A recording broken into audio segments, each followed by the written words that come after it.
Ladies and gentlemen, Mr. Steve Martin. Thank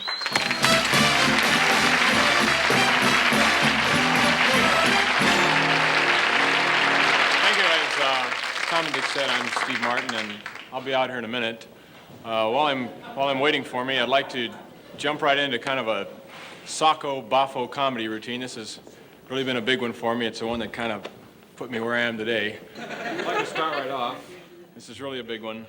A fabulous glove into dove trick.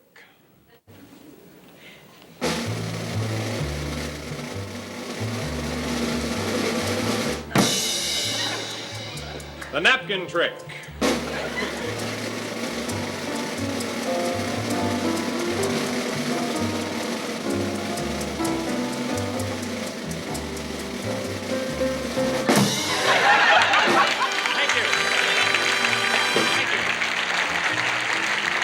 Thank you very much.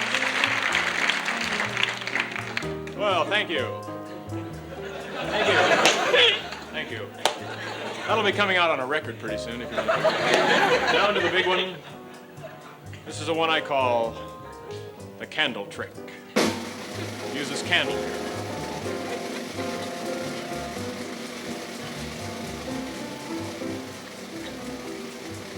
Drum roll, please.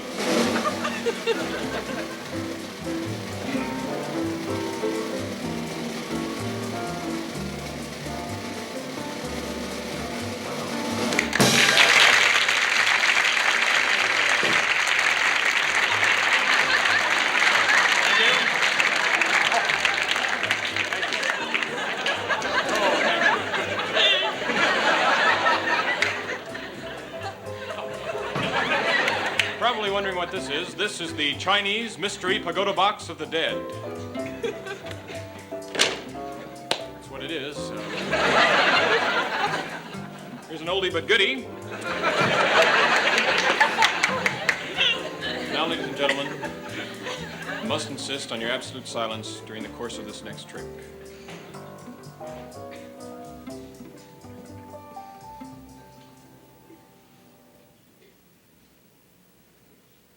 And now, ladies and gentlemen, the toilet float trick.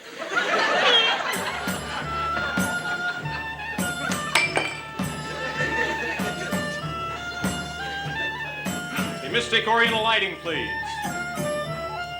Much better. The Mystic Oriental music.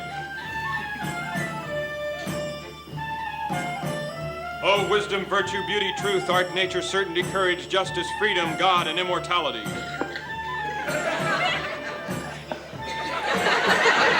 Oh, infinite self of being beyond one's own true pragmatic metaphysics.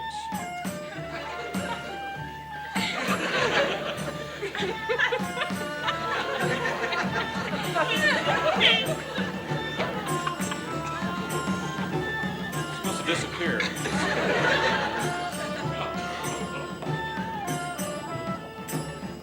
Cool it.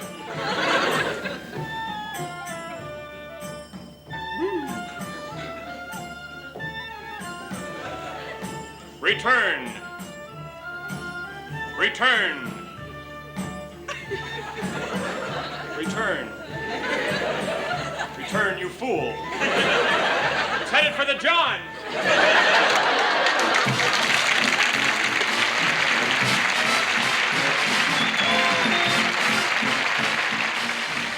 There are more planes in the air today than ever before in the history of aviation, and our airports are overcrowded, and it's just about impossible to control all of that air traffic.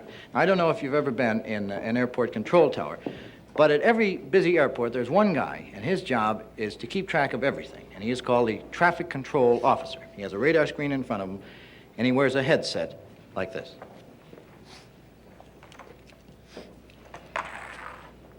Oh, okay, all right, United 209. Yeah, we have radar contact. You're looking very good. Pan American 715. You haven't seen United 209 up there anywhere, have you? It's a big plane. It's one of those four-engine jobs. It's got United on the side. You can't miss it. Well, if you see him, would you tell him to call in? Yeah. 715, we're pretty jammed up here. I'm going to have to put you in the holding pattern. How's your visibility? Yeah, look off to your left about 3 miles over San Bernardino. Yeah, do you see all the planes? Yeah, just take a place anywhere there you can find some. We'll call you back as soon as we have an opening. No, don't call us. We'll call you. Okay, you guys on the ground. Who wants to go up? Wait a minute. Not all at once, guys. Which one of you guys has ever been up before? Which one of the two of you has an open runway in front of him? Braniff 26. Okay, straight up, you pull up at the ocean, turn right again, and then straight ahead to Salt Lake City. No, you can't miss it. It's got a big tabernacle. 7:15. I got to have an unidentified blip here. Blip? Yeah, listen, could you identify yourself? A Piper Cub. This is International Airport. We're sort of busy, you know. Why don't you try one of the local fields? Because your wife is meeting you here. Where are you exactly, Piper? The Texaco station at Hollywood and Western. All right, straight out the door and look to your right. You see the big hamburger sign? Yeah, take off over that. Now, you can't miss us. We're the first international airport on your right. Yeah, we'll leave the lights on. Don't worry. Miami 209. Yeah, you're a little off course. Could you speak a little slower? Who is this, anyway? No. Just a passenger. Could you let me speak to someone in charge? You are. Where's the pilot? How about the stewardess? They are, huh? You ever landed a big plane like this before? No, it's easy. You just disengage your automatic pilot. It's a lever over your head to the right. Not all the way to the right. You already pull it. I don't know how to tell you this. You just emptied the washrooms.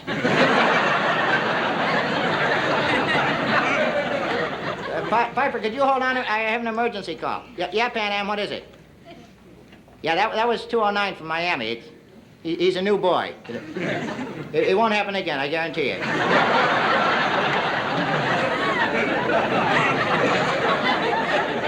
Right in the fan jet, huh? How about your wipers? Are they still working? Why don't you just tell the passengers it was a giant eagle? I think Okay, 209, I'm going to talk you down. You see the little Piper Cub in front of you? Yeah, just follow the little fella on down. Yeah, Piper? Look, I don't want you to get excited, but as soon as you touch down, you keep moving, right? And promise me one thing, don't look behind you, okay? Okay, guys, you can take it from here. I'm going on my lunch break. Fine. Get down. Check it out. B-O-M-B, bomb. T-O-M-B, Tom, no, tomb. If T-O-M-B is tomb, that's boom, the bomb's over. But no, that's bomb, that's tomb. Get ready. Is this calm or coom? No, that's comb.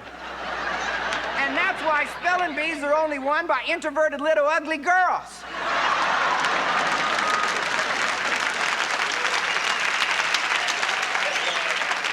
Because they're the only ones that got enough time to memorize this. C-O-M-B, comb. P-O-M-B, poem. No, poem is P-O with an E with an M. Now, P-O-E-M, poem. H-O-E-M, home. No, home is H-O with an M with an E. H-O-M-E, home. S-O-M-E, some. No, that's some. S-O-M-E, some. N-O-M-E, numb. No, that's N-U-M-B. The whole doggone thing is dumb.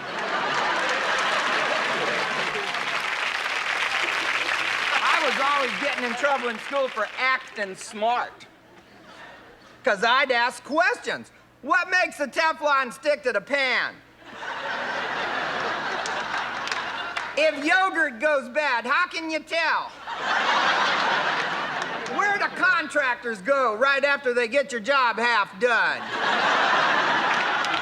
If a duck eats and goes in the water, does he get the cramps? If your knees bent the other way, what would a chair look like? Once I got an F on the question that asked my opinion. I got my opinion wrong. Well, we need to teach kids to think so they can have their own opinion. A lot of these modern questions don't have an answer. When are you alive? When are you dead? How much can you dance in the end zone? This is what makes us different than the Japanese. You see, the Japanese, they're not quite like us Americans. See, the Japanese are driven, but us Americans, we're the drivers.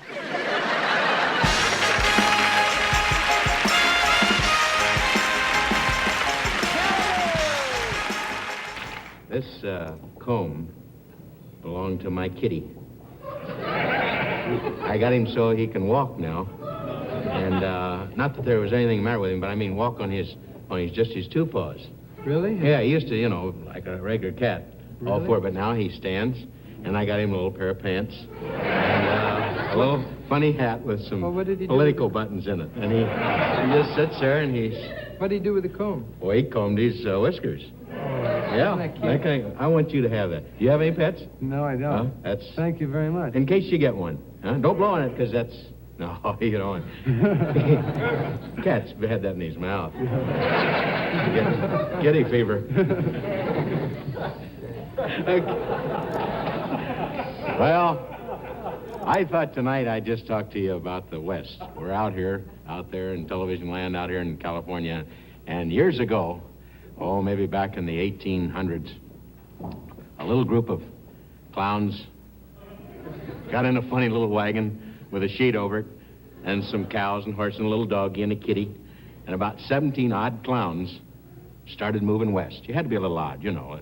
Leave downtown Boston or Philly or someplace like that, you know, leave a watch shop and just say, "Let's go, Margaret." So, the beginning scene, of course, is about, as I say, 17, 18 at the most, in this little wagon train. And there's always, of course, the wagon master, who's a burly devil, big shoulders, tiny waist, wrapped in elephant skin, and he's... You know, and all the women kind of... Oh, yeah. Only about 4 chicks in the whole wagon train. And one's a schoolmarm, said, "Here are my books, learn to read." So he has a beautiful opening line. He says, "All right, move them out." "Oh, I'm sorry there, Bob. Get you a good lick, didn't I?" "Oh." So they start in the cattle. Then there's always a little guy there, strange little cat, and he has a little mouth organ here, and he's...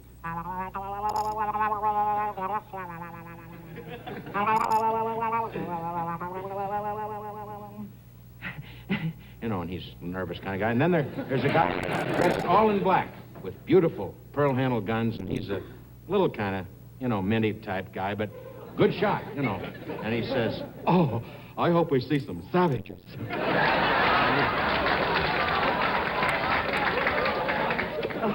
I caught him, too. But as weird as he is, he's a good shot. Then, of course, there's always an older cat there. People that just, you know, are giving up anyway, and they're ready to turn in, but they want to discover something before they do. And the old man, "Oh, what do you think, Margaret?" Oh, cut it out, Roy. Shape up or ship out. Eat your beans. So finally, they're moving across the country, and they come to the great Mississippi River.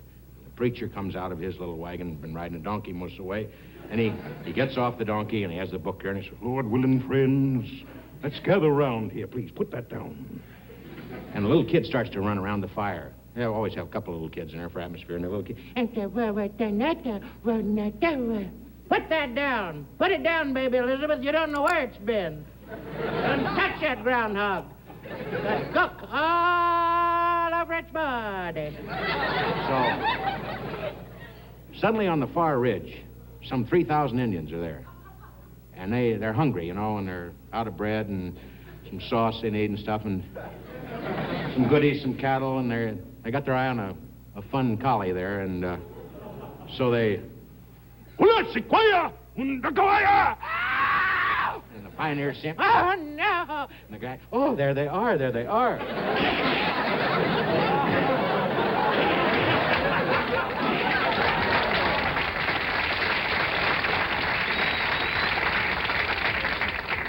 Suddenly, of course, the pioneers are hiding behind the wagon wheels, and the dog is...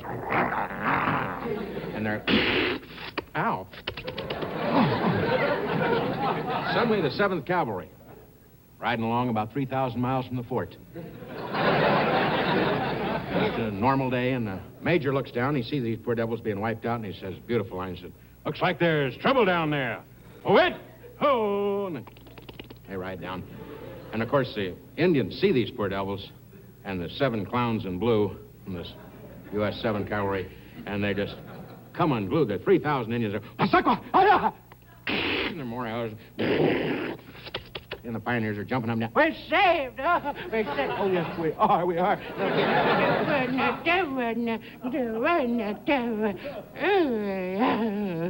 And a little kid falls forward and, out of excitement, perishes. And, sickle in there. And there's a few more shots and screen of smoke and a pause, and you hear...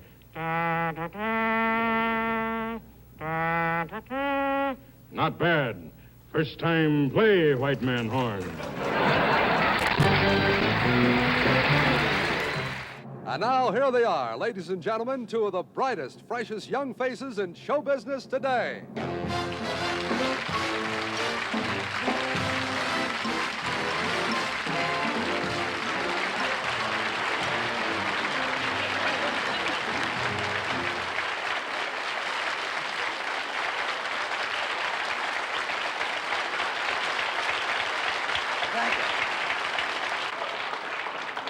Thank you. Ladies and gentlemen, my brother and I really appreciate that reception. Yeah, we appreciate that reception, my brother and I. I My already... brother and I. Brother and me. I already said My that. brother and I. I already said that. Anything you do is wrong. You've yet to do anything right. I do so. You do not. I do. I know that Mom always liked you best. My mom always liked my brother best. She never liked me. My mom never liked me. All right. She always liked you best. All right. Yes. Mom liked me best. And do you know why? Because you held the mortgage on the house.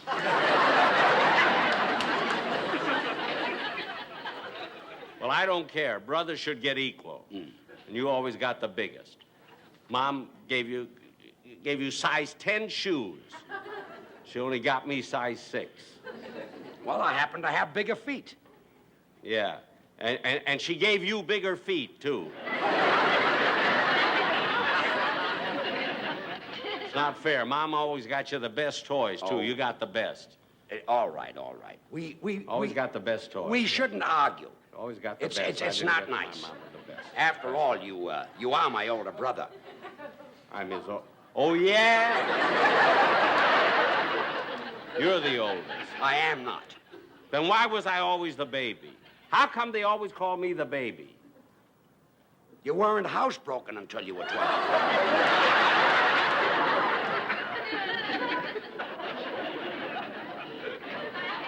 I was 11. Get your facts straight, brother. Well, you're the Brother. oldest. Well, I say brother. Get your facts straight, brother. You said brother twice. You're the oldest. Oh, yeah? Oh, yeah. Yeah, well, let me... A double yeah to you. Well, hey, fellas, Tommy or Dickie, would you please come out here? We'd Here, let me take this. Oh, thank you. We'd like you to settle something for us. All right. Yeah, which of... Oh, now I'm myself. Yeah. Which of us do you think is the older? You mean which of you 2 are the older? Yeah. Which is the oldest? You don't do that. That is for horses. You tell the age of horses by You looking mean it at their doesn't work mouths. with people's teeth? Well, it might for me, but not for him. You see, his teeth are only 6 months old.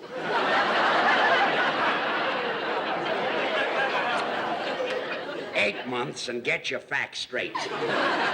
Tell me, fellas, how do you like the way we did your act? I thought it was perfect, just great. Yeah, I thought it captured it right to a T. It was just fantastic the way it captured the act. Really liked it, huh? Yeah, I really did. Which one played me? You know, we had the same trouble when we did Nelson Eddy and Jeanette MacDonald. Jack, I thought think you were Jeanette MacDonald. I was a darling, Jeanette. I think you opened your mouth and just told our age. You know, before we go any further, though, I want to thank you two both, for my brother and myself, for appearing on our show tonight. You know, it's a great honor for us to have you here, and thank you very much. Well, thank you. The reason especially we like it because you two are such great friends to each other. Well, that's right. I guess Jack is about the closest friend I've got. Yeah, you know, we kid around a lot, you see, but there's nobody that I have more respect for than George. I've always said George Burns is the funniest man alive. George is in a class by himself. He's just modest. When it comes to comedy, Jack Benny wrote the book. Nobody can take a line and get as much out of it as Jack.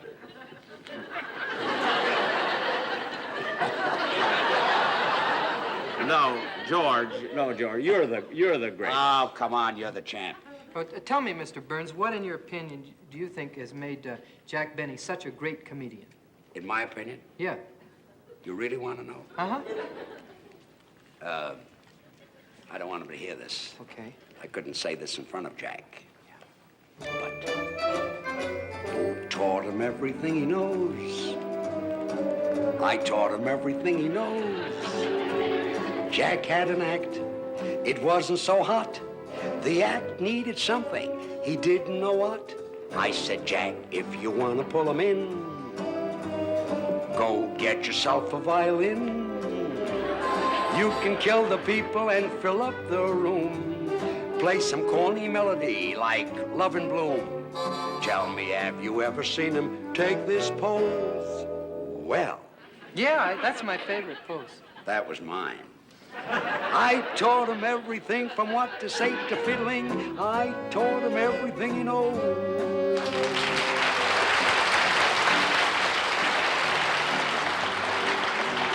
Well, I really don't understand. What do you mean that George Burns isn't that great? Well, you see, Tommy, nobody does it alone. Yeah. I taught George everything he knows. I remember the first time I saw him work. I was just a kid.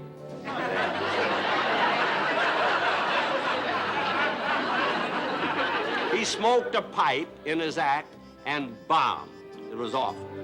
I went up to him and I said, Mr. Burns? And he said, yes, kid. And I said, get rid of that pipe and put a cigar in the act. Well, he did it, and the rest is history. It even brought his voice down 2 octaves. Tell me, Mr. Burns, what else did you teach Mr. Benny? What else? Uh-huh. Did you know that Jack is actually from Philadelphia? No.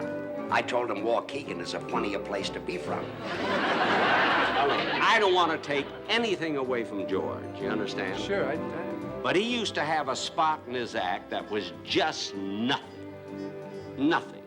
10 solid minutes of fruit ducking. Fruit ducking? Yes. He always sang a slow ballad, and I told him, Mr. Burns? He said, yes, kid. I said, if you can't sing good, sing fast. Mr. Burns, did you teach Mr. Benny how to be cheap? Some things don't have to be taught.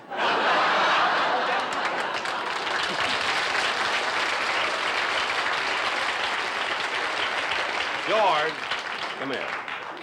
If we finish line, I've been thinking it's all true in a way. I guess it is, Jack. Now, we've taught each other a lot over the years. Well, mostly how wonderful it is to have a good friend. Who taught him everything? How to hook and how to sing.